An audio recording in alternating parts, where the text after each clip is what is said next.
Wife had an affair with my stepfather to steal the $1 million mansion, but little did she know it was mine. Married 7 years to Kia, 38F, I am 38M. With our share of ups and downs, our relationship has been really normal. The downs largely resulted from my wife's belief I was overly close to my mother. She did call me a mama's boy.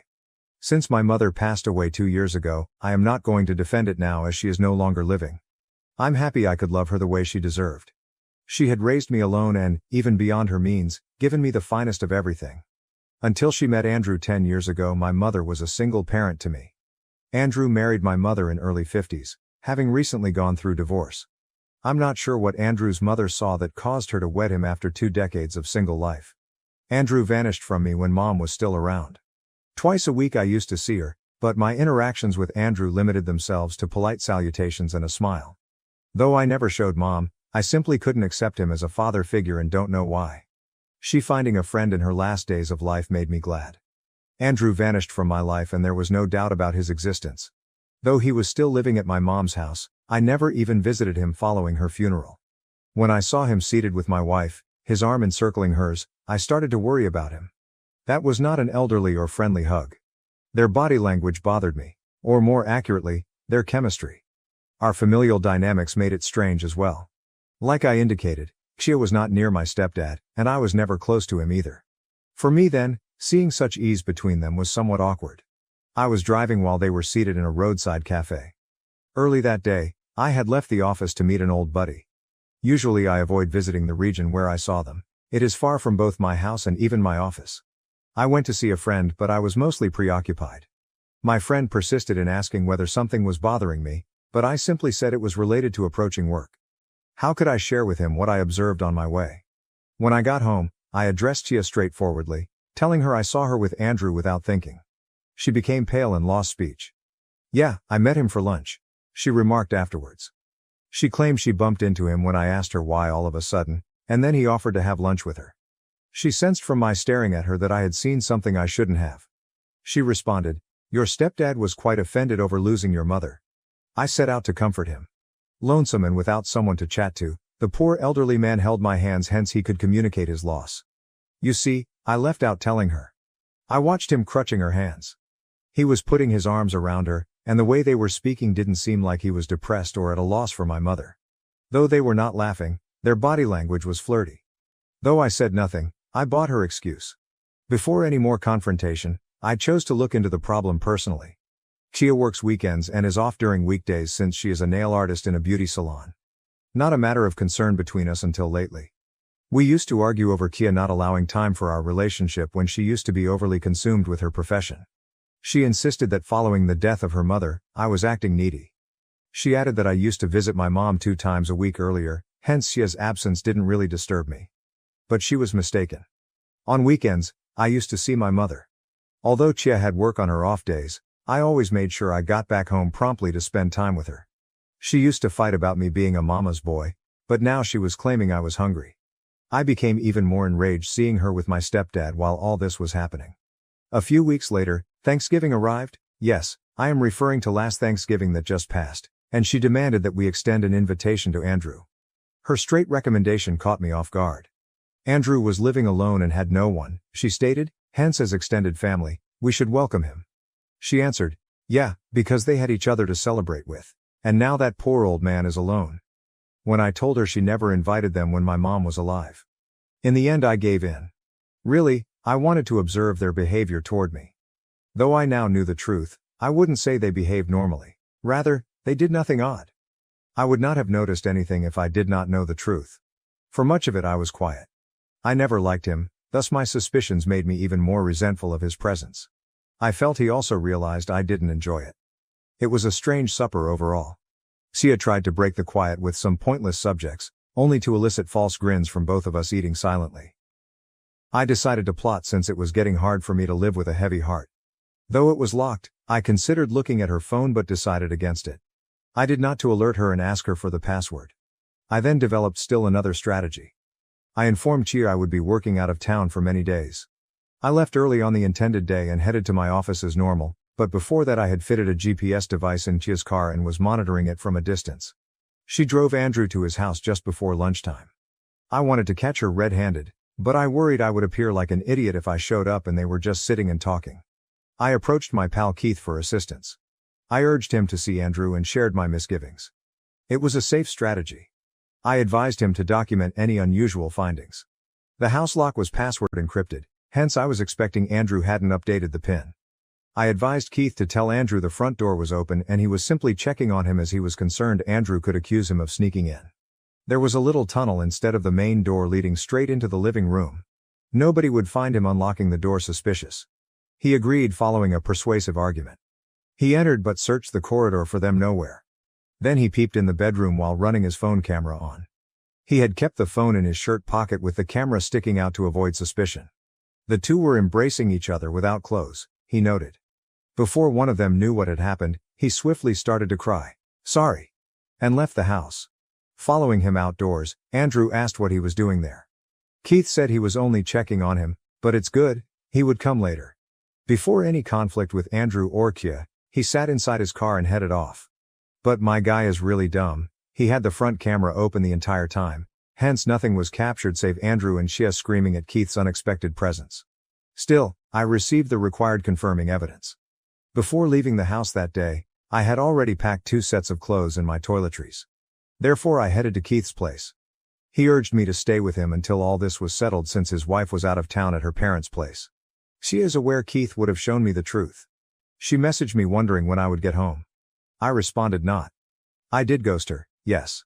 Thinking I'm out of town for work, she has been bombashing my phone with countless texts and calls. 4 days ago this took place. Since I never want to see her face ever again, I have virtually contacted a lawyer. I will get her kicked from my residence and serve her divorce paperwork. Update 1. The attorney sent the divorce paperwork 10 days later. CIA wanted a talk and was simply not ready to sign them.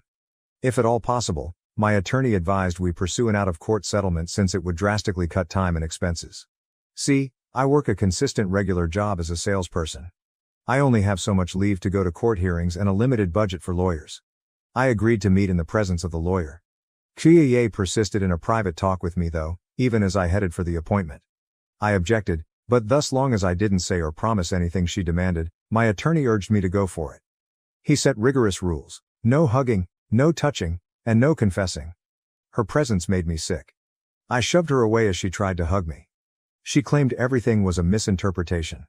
Reading so many cheating stories on Reddit helped me to know exactly what all cheaters say. I answered, "Yeah, certainly. You were really attempting to assist an elderly poor man from his loneliness, right?" She said it was merely snuggling and nothing else, but she acknowledged whatever Keith saw was accurate, and she wasn't trying to dispute anything. Of course, hugging naked is quite natural. But what she said next really made sense. She claimed she acted to protect our future. Really? How exactly? She said, "Your mother bequeathed all her riches to Andrew. Should he wed someone else, that woman would be entitled to it. The property belonging to your family would go to someone else. You slept with my stepdad," I continued. "For this reason. You may become my stepmother and inherit the fortune of my mother. Does this family dynamic show any complexity?" Herbs made me lightheaded, hence I hurried out of the conference hall. My attorney asked for specifics of the conversation when I returned. I gave him all I could. Though he cracked up momentarily, he was actually curious about the inheritance my mother left. Mom had left behind a house her uncle had left behind. Way beyond my means, it was a large mansion. Fascinatingly, Chia always kept her eye on that mansion. She even insisted on us moving into the mansion following our marriage. Though Chia wanted her mother to move out to my apartment while we were occupying her mansion, I was glad she wanted to live with her. I denied it. She lived here. Why should she leave? You're the only son of your mother, thus that house would come to you, Kia stated. Why not immediately move in there?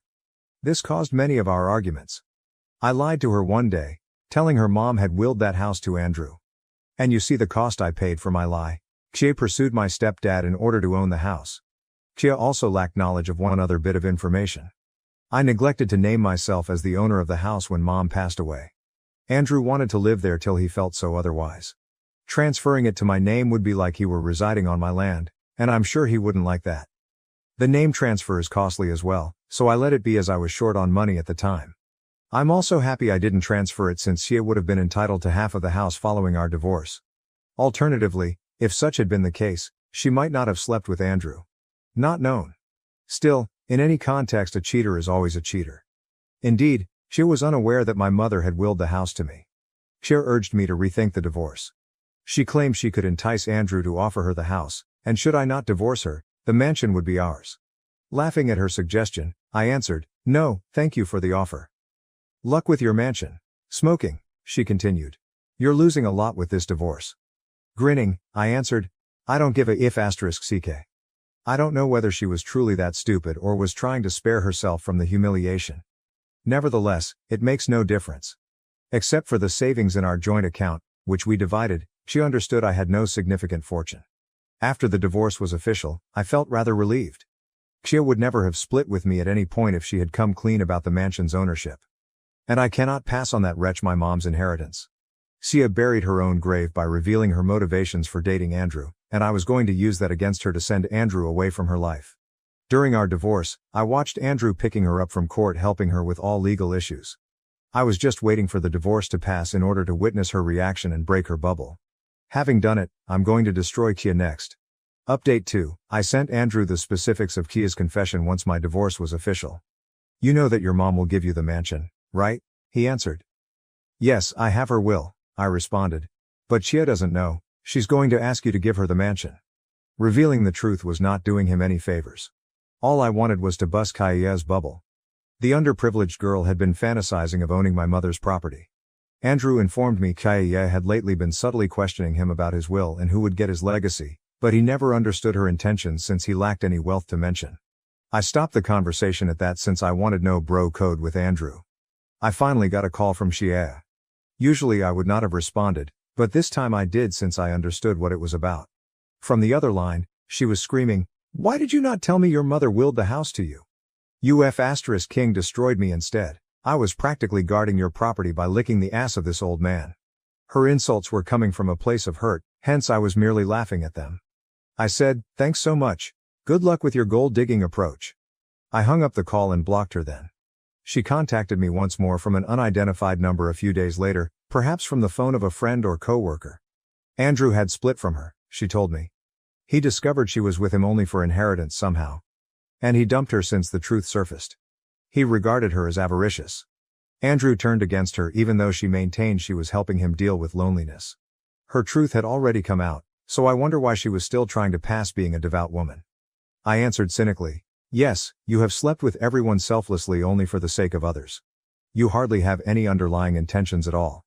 She said she was dating Andrew for my benefit, to get the mansion for me. Now she said she was merely trying to support Andrew through grief and loneliness. Indeed, she possessed a really clean soul. She persisted there as well. She made every effort to reach and attack me. Sometimes begging, other times gaslighting me to get back together. She showed up to my residence, my workplace, and even some frequent public venues I visited. Unbelievably, she even tried to corner me for a talk when she visited my gym. Though I disregarded her as though she were a stranger to me, it was a hell of a nightmare. Technically, she was a stranger since our divorce was done. Update 3. Though my history returned as soon as I moved the mansion's ownership to my name, I felt this story was finished. God knows what her house obsession was about.